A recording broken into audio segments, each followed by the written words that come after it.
Good morning. Good morning. Welcome back to Wisdom Wednesday podcast with your host, Dr. Mary Segars. All right. Sorry about that. We're going to talk about what we started on the first Wednesday of this month, which is what is your word for 2024 and how it will dominate and resonate with you throughout the entire year. But you know the drill. Before we get started, grab your coffee, your tea, or water. I'm drinking water today.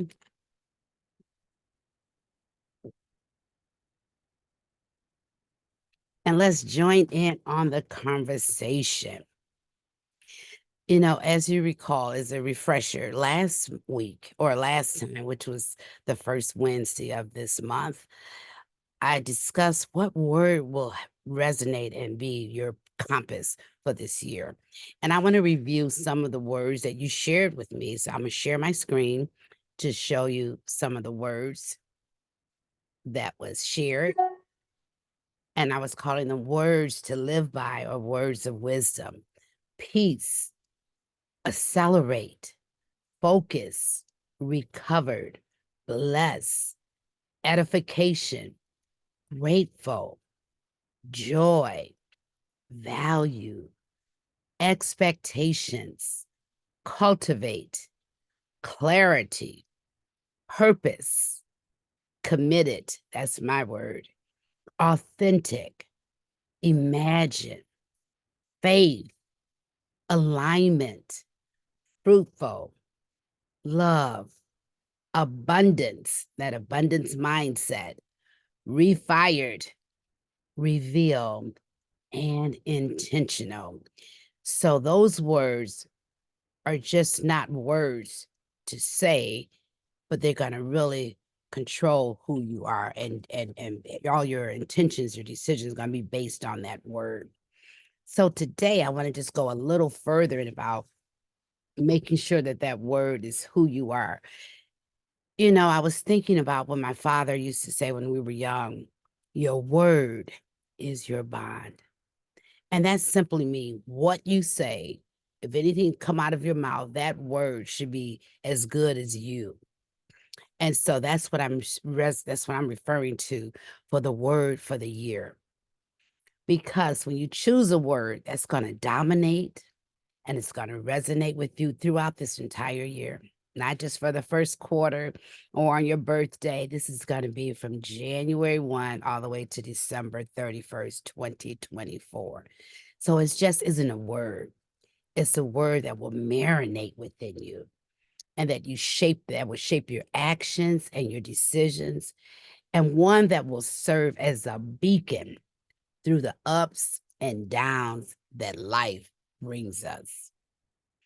I was asked a question, if you can describe your best friend or describe someone that you know or describe yourself in one word, what word would that be? Think about it. Will it be the actual word that you chose for the year? Committed is my word. I am committed to my goals, to my strategies, to my God, to my church, to my family, to myself, including self-care and all of that. I'm committed to that. I'll work out, I'll eat properly, I'll drink plenty of water. All of that is a commitment that I will keep throughout this entire year. And I will see the results of me being committed to my word, which is committed, right? What about for you? That word peace. I know we talked about peace. We want that tranquility. Will you have peace throughout the whole year? How will you activate your peace in the midst of turmoil, the midst of challenges? How would you activate your peace? It has to come from within, the peace of God that passeth all understanding. So we have to allow that word to just live in us and through us, right?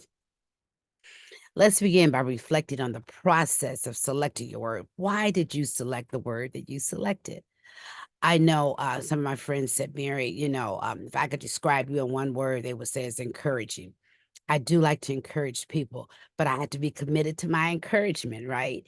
So we have to make sure that the word that we chose that is deeply a personal choice, one that requires introspection and honesty.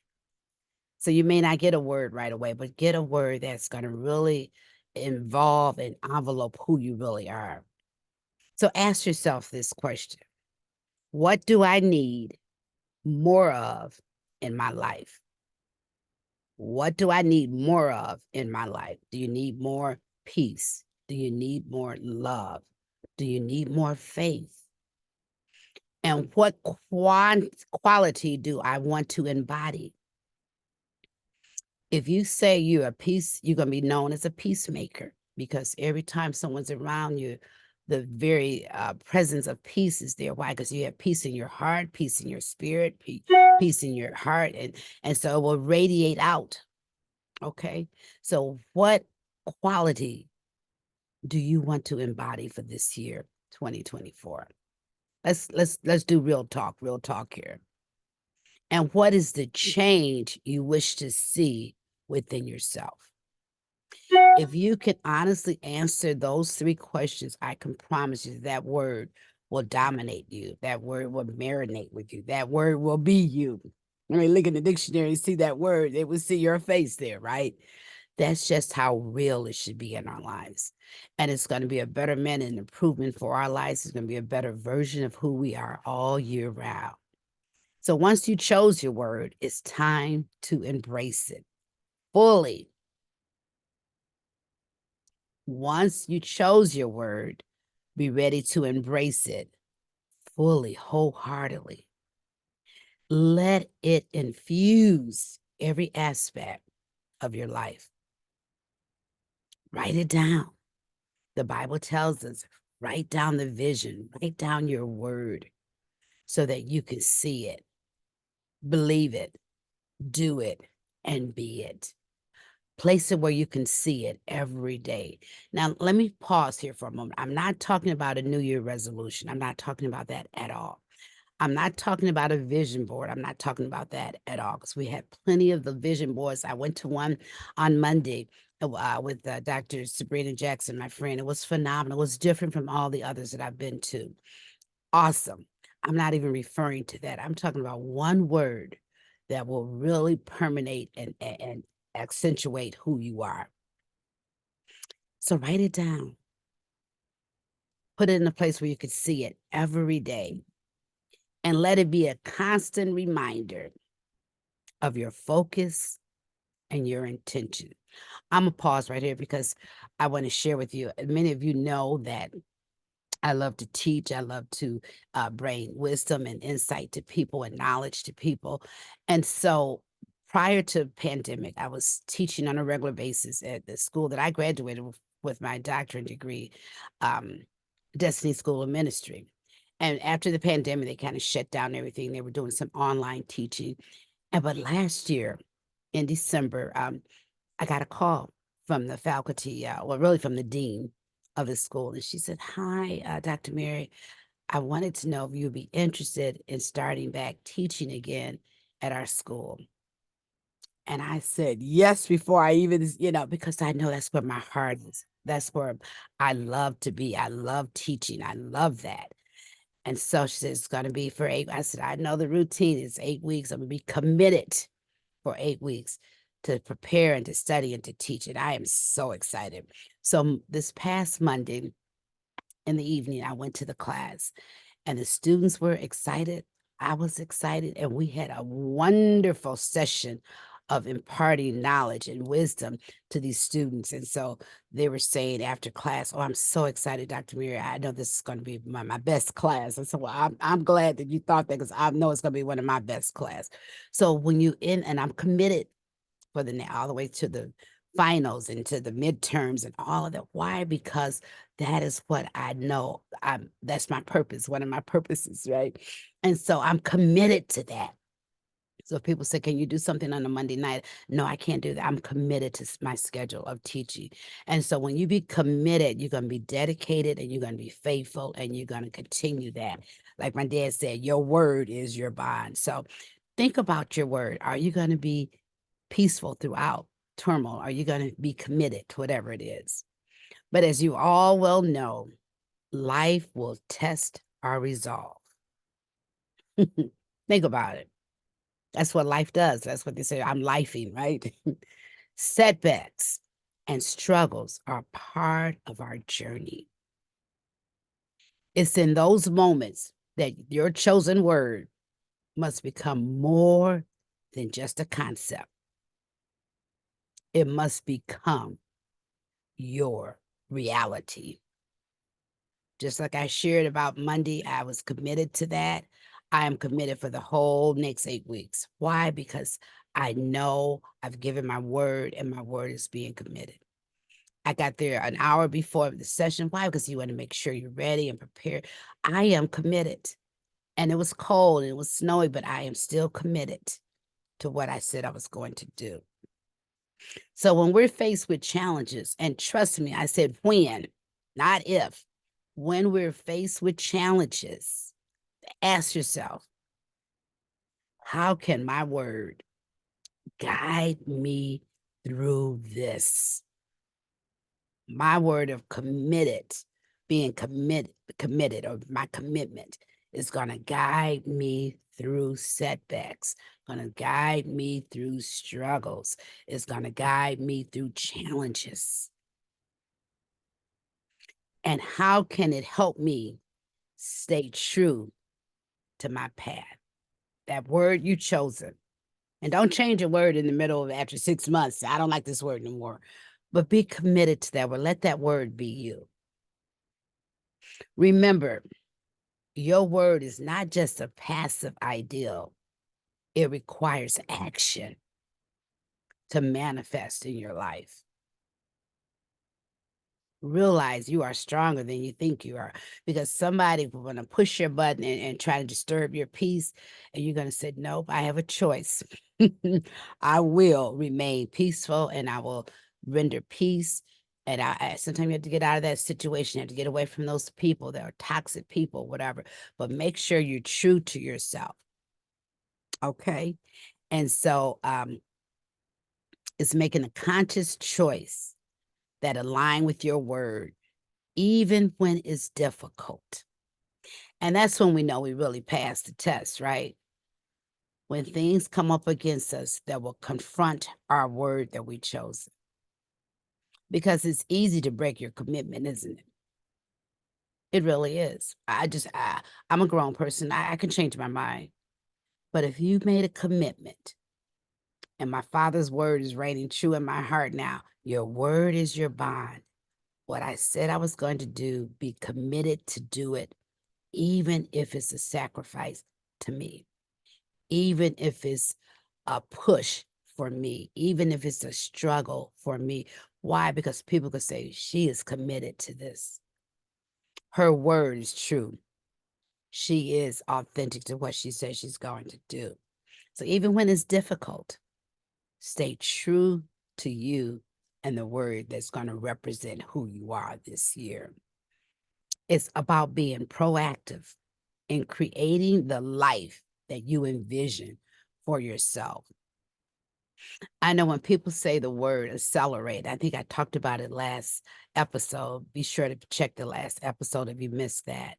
And I said, sometimes people, we want to accelerate because we've been procrastinating. And now we see we got to make it up and go quick and hurry, right? But even in that, make sure that the acceleration doesn't eliminate you from being authentic to yourself and true to yourself and real to yourself, whatever your word is, right? So as we move forward into January and beyond, let's connect to our word. The word that we proclaim is going to emulate us throughout the whole year. Let's allow them to resonate within us and guide our action, our words, and our deeds.